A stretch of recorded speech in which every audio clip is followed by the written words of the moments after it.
نا حکم افضل ہے، ادب پہلا درجہ ہے، لیکن حکم ادب سے بھی افضل ہے جو ظاہریت کے سسٹم ہے. تھوڑے سسٹم جیسے کچھ بھی شہر ہی نہیں گی، لیکن یہ لوگ تو انہیں سسٹم میں سے آ رہے ہیں نا، تو بعد میں آئیں گے نا. اگر پاگلوں میں آئیں گے تو نہیں.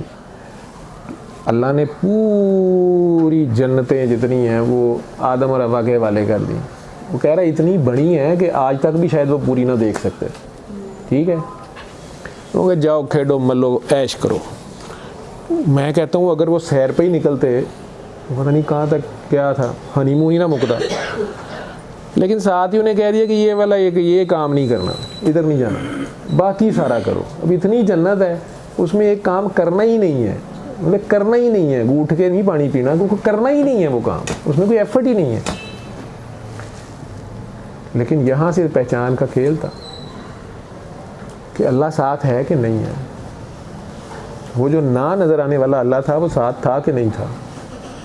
بی بی زلیخا یہاں پہ اور تھاٹ پروسیس کے ساتھ ہے. وہ بت کے ہوتے ہوئے اس بت سے حیا کھا رہی ہے، لیکن وہ بت پرست ہے. وہ تو ڈکلیئرڈ بت پرست ہے نا.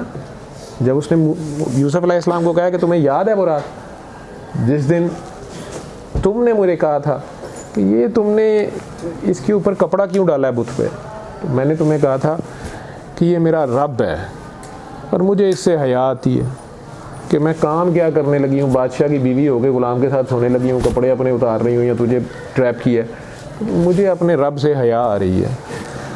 تو تم نے مجھے کہا تھا کہ یہ پتھر کا رب جو کہ تو جانتی ہے کہ نہ سنتا ہے نہ دیکھتا ہے، اور اس کے باوجود تجھے اس سے شرم آ رہی ہے. اور میرا رب 7 دروازے بند اور 7 پردوں کے اندر بھی دیکھتا اور سنتا ہے، مجھے اس سے بہت حیا آتی ہے. اور بھاگ پڑے، دروازے کھل گئے جیسے بھی ہوا. وہ کہتی ہے میں اتنے سالوں تیرے پیچھے کھجل ہوئی، تیری خوشبو سے تیری جگہ پہ پہنچ جاتی تھی. جہاں سے تم نے ابھی شام کو گزرنا ہوتا تھا میں صبح وہاں کھڑی ہوتی تھی. عشق مجازی تھا اس کا، یہ اس کی تڑپ تھی، اس کا فوکس تھا، اس کی مجذوبیت تھی، اس کا جذب تھا، یہ یکسوئی تھی اس کی.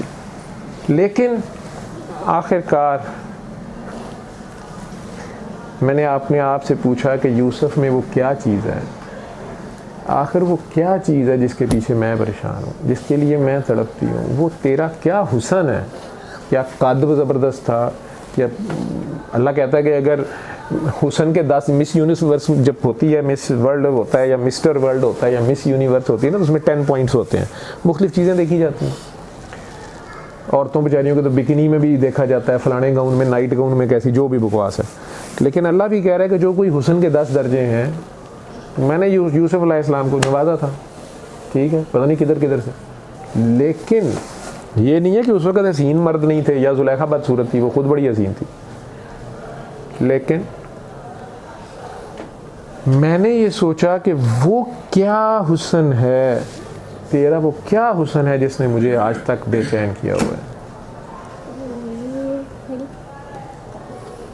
تو وہ تیرا رب تھا، اور وہ رب جو تیرا رب تھا وہ میرے ساتھ بھی آج سے ہے. اور اس نے مجھے کبھی نہیں چھوڑا. مجھے خامن نے چھوڑ دیا، مجھے زمانے نے چھوڑ دیا، مجھے نیک نامی سے بدنامی نے لپیٹ لیا. مجھے نیک نامی چھوڑ گئی، پیسہ چھوڑ گیا، دنیا نے چھوڑ دیا، نظر ساتھ چھوڑ گئی، عمر ساتھ چھوڑ گئی، اور یہ ظاہری حسن بھی ساتھ چھوڑ گیا. نہیں چھوڑا تو میرے رب نے مجھے نہیں چھوڑا. یوسف آج مجھے تم نہیں چاہیے، وہ مجھے مل گیا جس کے پیچھے میں پریشان تھی، جس کے پیچھے میں دیوانی تھی. جو تیرا اصل حسن تھا وہ میرا رب ہے. اب مجھے اس سے حیا آتی ہے. یوسف علیہ السلام بیچارے کھڑے ہیں. پہلے مائی نے مول نہیں لایا، ایک کٹی لایا ہے. آج جڑی مائی اتنے سال پیچھے کھجل ہوندی رہی ہے، جہدے پیچھے جیل بھی کٹنی پی گئی، الزام بھی لگے، سارا کچھ ہویا. اللہ نے حکم دیا کہ بیچارے اگر وہاں گئے ہیں تو آگے سے اس نے بھی کہہ دیا سوری. تو حسن یوسف پھر کھڑا ہے اور آگے سے زلیخا گاہک نہیں ہے. کیا سبق دے رہی ہے وہ؟ حیا. جو یوسف علیہ السلام کی وہاں حیا تھی اپنے اللہ سے، حیا، ریگارڈ، تقویٰ جسے تم کہتے ہو.